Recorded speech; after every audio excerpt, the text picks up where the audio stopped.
Devin McCourty, get in here. How proud are you of Gronk doing his thing as an analyst? You two, come on. Oh, He's Devin so McCourty. he's so grown now. He's such a grown adult, man. It's fun to see. I'm a grown adult. I love it, Devin. I love it. You're right. I have grown a little bit. Imagine me trying to do this at 20, 21 years old, 22 years old. Oh, that would have been a mess, Kay. You would have asked me off the show freaking after the first week or second week. Let me tell you that. But Devin, you're doing a great job as well. You were always a grown man. You're always a great teammate, great guy. But now you're a different guy. You're even taking it to another level with that suit and tie on Sunday Night Football, just looking all professional sharp, man. and all handy. Okay, you know my job. I was a first-round pick. We all got drafted. I had to try to keep our class in line. Brandon Spikes, only thing that ended up happening, we all got in trouble a lot, waking up early because Spikes wasn't watching film. We had so much stuff going on our first 2 years. But let me tell you. Go ahead. Okay, we're one of the best draft classes in Coach Belichick's history. Hands down, not one of the best. We are the best draft class, leading the way with Devin McCourty in the first round, and not even like a top 10 pick, grabbing him at the end of the round in the first round, which was a steal, going to the Pro Bowl your first rookie year. And then you had myself, Brandon Spikes, other players as well, that even undrafted free agents that we brought in that were starting for our team and contributing. So best draft class in Coach Belichick history, led by Devin McCourty, baby. Go, 2010. All right, Kay, we'll stop taking over your show. No, but no, I love this. I wish we had more time. I think Gronk's got to, Devin, Gronk's shooting another commercial. He's big time.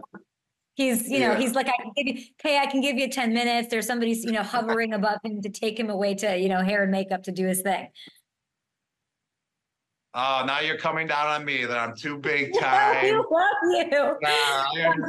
Back-to-back cornerstone picks in that 2010 draft. You guys have rookie stories. You guys should do a podcast together. Gronk, appreciate you. We're going to take a short break. Devin McCourty, great to see you. What's up, Kay? It's always fun seeing you do your thing. You're killing it. Yeah, you're killing it. How are you enjoying Football Night in America? What have you learned? Oh, it's been awesome. I think, when you're new to something, you always have a little bit of anxiety coming in of like, man, I don't want to ruin what they already have, this top-rated show on TV already. But everyone was just so welcoming.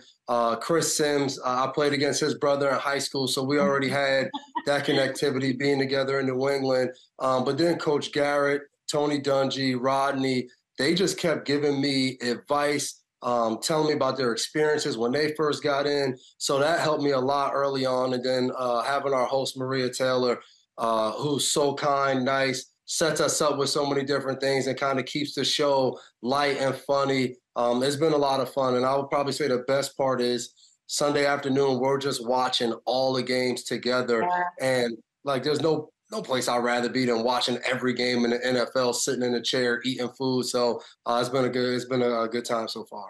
It's amazing. I thought you were going to say the best part's Matt Casey. Oh, my man, Case. I was just talking to Casey earlier today, going over the show and everything. He's awesome, though. A lot of things going on, and he has to sometimes yell in our ear to kind of get everybody coming back down to listen about what we got going on next. It's amazing. Okay, let's just get to it here. Bill Belichick.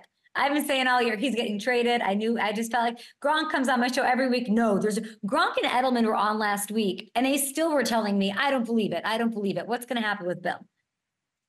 I don't think he gets traded. If there is some trade where he wants it to, but I just think when you're somewhere for that long, if it doesn't work out and they decide to go their separate ways, I don't think there's a trade.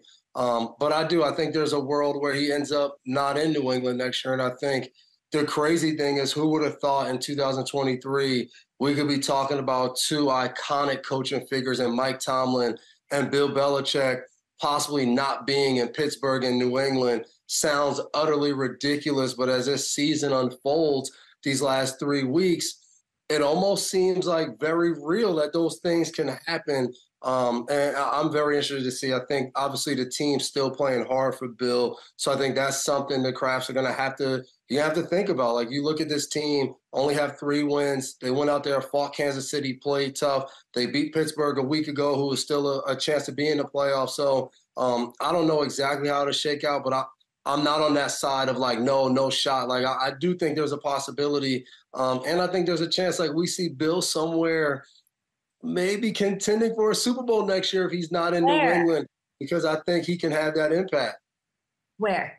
Give me some options. Is he a Vegas guy? He's got that boat that y'all won him all those Super Bowls. He's got that 6 ring, 7 rings boat, whatever that thing is. He's got to park it somewhere. I don't know, Santa Monica?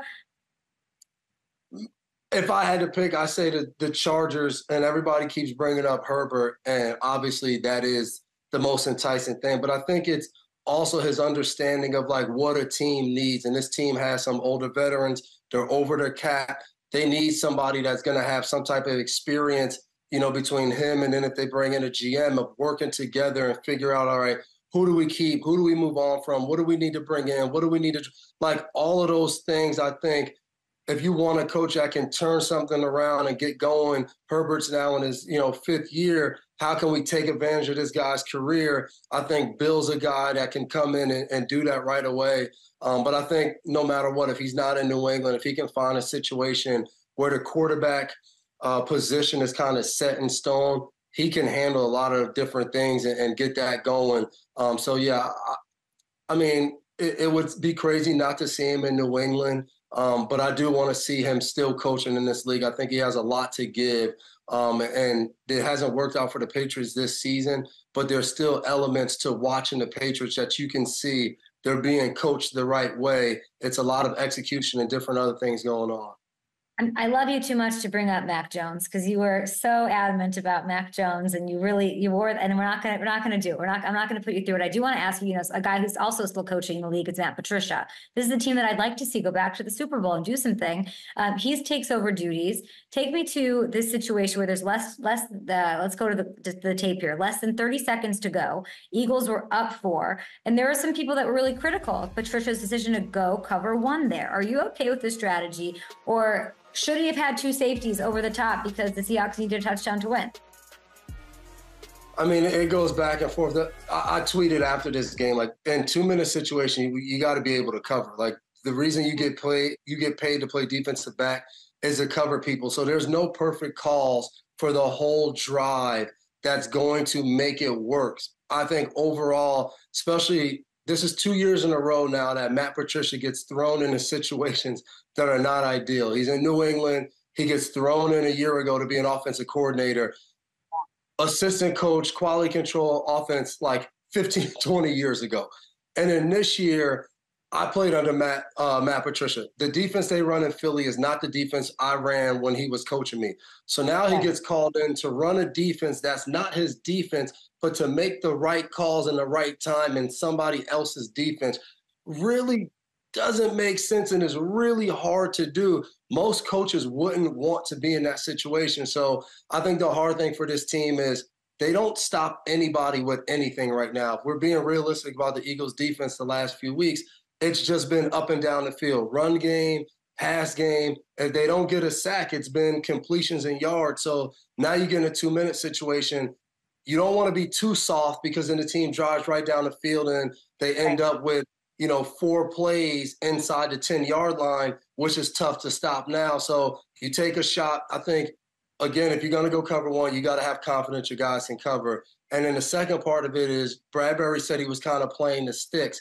In that situation, giving up a first down doesn't matter. We don't want to play the sticks and give up a chance again and ran by. So the tough thing is they had 2 plays on that drive. DK Metcalf down the sideline on Bradbury, and then Smith and Jigba. You give up those plays outside, long plays, you're going to lose every time in 2 minutes. So I think if they get in that situation next time, they're going to have to stay away from cover 1 because if you can't do it, you can't do it. It is what it is. We got 20 seconds. You're used to these short answers, so I'm going to do it. Christmas Day. We had Debo on. He was giving all the love to Lamar. It's Niners. It's Ravens. Which offense is harder to defend from a safety's perspective? Lamar and the Ravens, pick your poison attack, or Kyle Shanahan's system that is clicking on all cylinders? Okay, that's tough. If I had to pick right now, I wouldn't want to play San Fran. I just feel like they got too many all-pros over there. It's just everywhere you got to deal with somebody who's a first-team all-pro. That's hard to do. Hey, everybody. Thank you so much for watching. Subscribe right here. Do it now for the latest from Up and Adams.